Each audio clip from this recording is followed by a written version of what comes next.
Well, Miss Oakley, are you ready to go on a picnic? Sure, Ed. Did you ever catch Bob Baloney? No, he got away. Like I said earlier, he's probably halfway to China by now. Hey, how about you read Devotion 73? All right.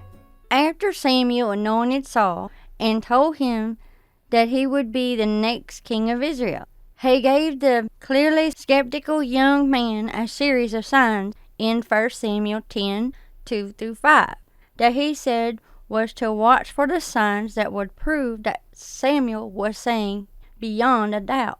But if it is in the verse 6 that Samuel said perhaps the most important words of all to the man who would be king, 1 Samuel 10:6, and the Spirit of the Lord will come upon thee, and thou shalt prophesy with them, and shalt be turned into another man. Thou shalt be turned into another man. What a statement.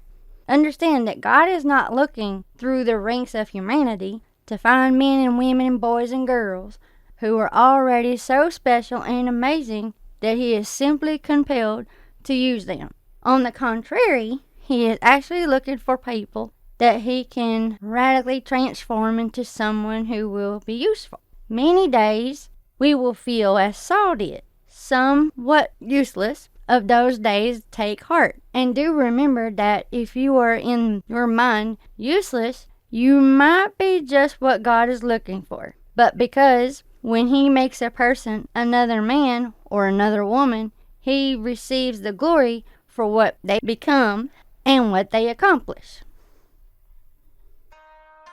I can't believe I got locked up again, and in a prison that looked just like the last one.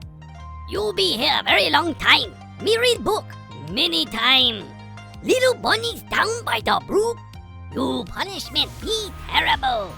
No! Why do you hate me?